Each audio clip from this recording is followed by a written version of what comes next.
Let's talk about casual relationships. We know that having a casual relationship with a woman isn't always easy to handle because expectations or doubts can come into play, which in some cases can create fears and problems. If you learn to handle casual sex well, both during and after the encounter, both you and the other person can benefit from it. So don't miss the second part of this very important guide that I have prepared for you. If you don't know me, let me introduce myself. I'm Daniela Coin, a professional educator and Jungian coach specialized in male personal and relational growth, so I help men feel better about themselves and as a result have more beautiful and healthier relationships with women. I want to clarify right away that this is the second part of a video that was already released a few months ago, also on this channel, which talks specifically about how to have a one-night stand, a casual encounter. I'll leave the link above to the video I'm talking about. I'll also put it at the end of the video, and you can decide which one to watch first and which one to watch afterwards. And I'll also put it down here in the description so you can click it at the end of the video. I want to make a clarification because in the other video, many men made this comment and I'd like to address it. Some men said, "Look, Daniela, actually for a casual encounter, you just have to pay." So I took it for granted, but clearly I shouldn't take too many things for granted, that when I talk about how to get a casual encounter, which is the topic of that first video, I obviously don't mean by paying. I mean paying to sleep with a woman. Anyone can do that, there's no need to make a video about it. I would never have made a video saying, get yourself a casual encounter, pay 50 euros, 100 euros, because that wouldn't make any sense, right? So the previous video is about how to get a casual encounter for free, meaning why a woman chooses you, okay? So we're talking about when a woman chooses you to have a one-night stand or a few nights together, but without wanting a romantic relationship attached to the sexual encounter. So if in the first part of the video we saw how to get a casual encounter, in this part we'll look at how to handle the casual sexual encounter during, and especially how to behave after you've slept together to avoid problems. In the other video, I already pointed this out, but I'll repeat it here. It would be best if the woman is aware that this is a casual relationship. So let's assume that she knows, and not that you pretended to have romantic interest just to get her into bed, because that would be a nasty manipulation, and I don't teach those things. So how should you behave during the encounter? First of all, it's important to create an enjoyable situation for both of you. There isn't a strict rule. Any situation is fine as long as it's pleasant and safe for both parties, meaning that both of you feel comfortable according to your own preferences. The second thing to know is that sex can, and it's actually better if it is, be preceded by some shared activity like, I don't know, a dinner, a walk, something that helps create a bit of connection. Because usually for women, but also for many men, it's almost always preferable to first get comfortable and establish some kind of human interaction before moving on to the physical act. The third thing to know is that obviously you must always use protection, because you never really know who the person you're deciding to sleep with is. You have no idea about their past, and it's not just about protecting yourself from sexually transmitted diseases, for which, of course, you should use a condom. Let's make that clear. Because some people say the girl is on the pill. Well, but that only protects you from unwanted pregnancies. But using a condom theoretically protects you from almost all sexually transmitted diseases. I can't say all because that wouldn't be true. There aren't just sexually transmitted diseases. There are also fungi, scabies, and other things that can be transmitted through contact with another person. So, When it comes to casual encounters, there's never any guarantee that you won't catch some nasty disease. So try to be careful, at the very least use a condom. The fourth thing to know is that it would be appropriate, in fact, I would say almost mandatory, to show respect to the other person. In other words, just because a woman agrees to have casual sex with you, that really shouldn't make you think, well, she's easy, so I can treat her disrespectfully. If that kind of thought or desire comes up in your mind, can I give you some advice? Avoid casual relationships with women and instead try to build a deep relationship with a therapist. Fifth thing to know, avoid extreme practices unless she asks for them or unless you have explicitly asked her and she has agreed. Sixth thing to know, from an emotional and affectionate point of view, try to open up emotionally to the right extent. Let me explain. If you like having sex while also involving affection, meaning an emotional openness, a kind of care for the other person, that's fine. There's nothing wrong with it. It can even be something beautiful and healthy. However, be careful to make sure it's very clear that what you're doing is a contextual attitude specific to that particular type of relationship. Otherwise, the risk is that the woman might mistake your affection for romantic interest. That is, she might get the wrong idea and think you want her as a girlfriend. And in some cases, this does happen. This could lead her to become very attached to you, or it could even cause you to get too emotionally involved yourself, convincing yourself of something while you act out these behaviors.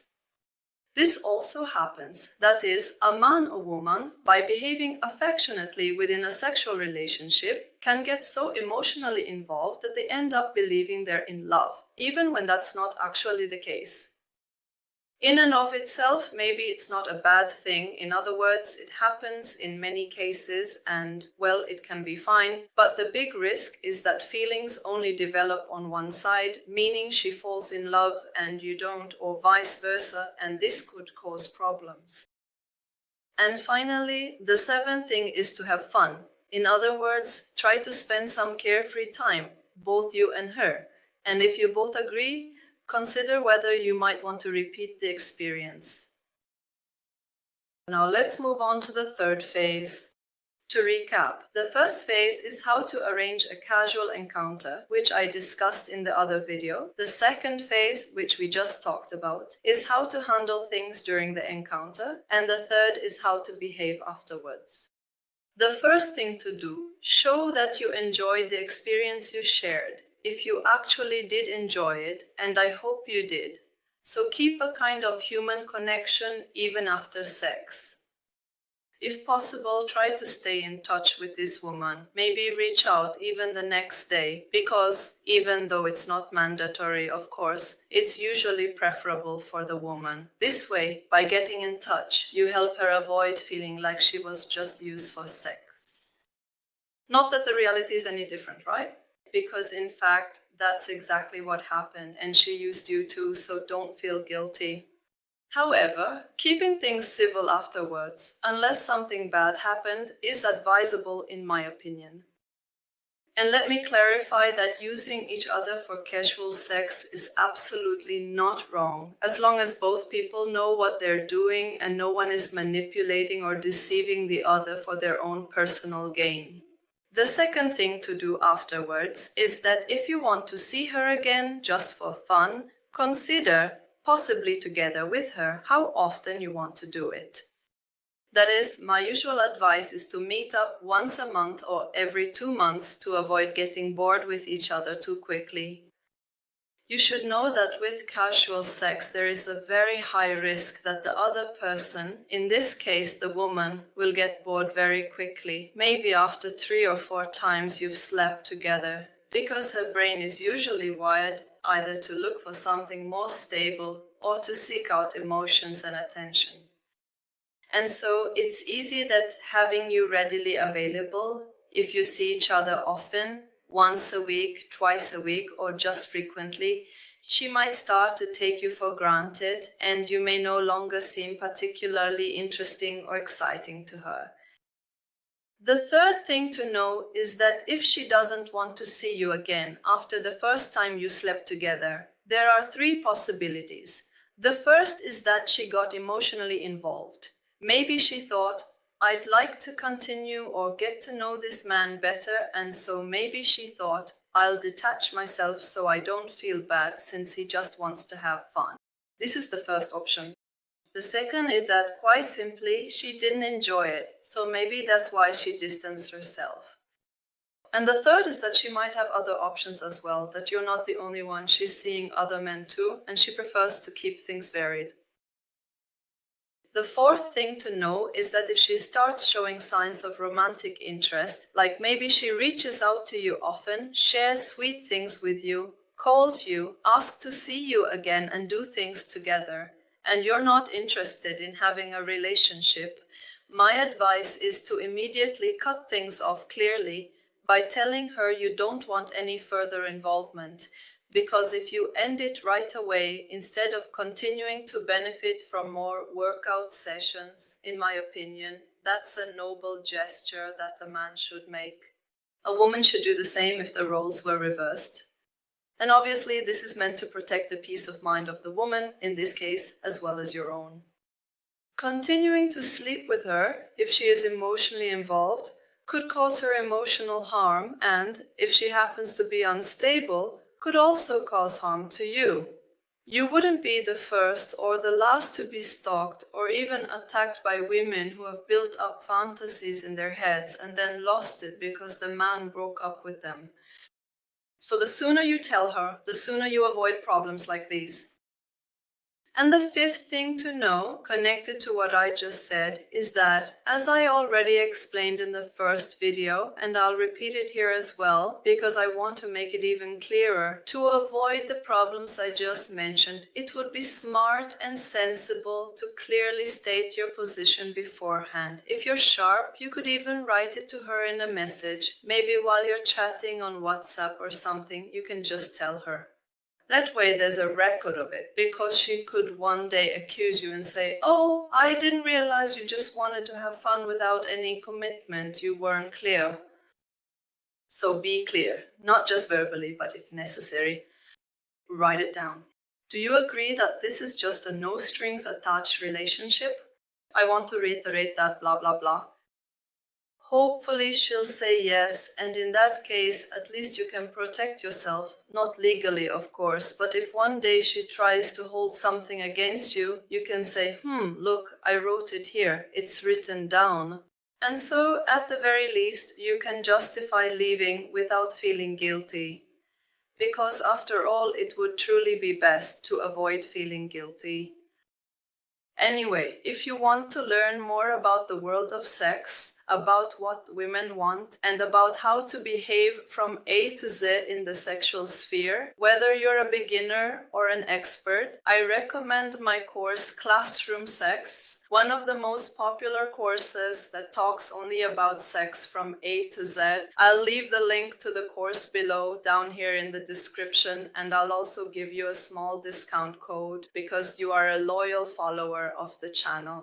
I hope you enjoyed the video. If you did, please make sure to leave a like down below. Subscribe to the channel if you haven't already. I'll leave the button here for you to subscribe, and up here I'll leave 2 videos for you to explore these topics further.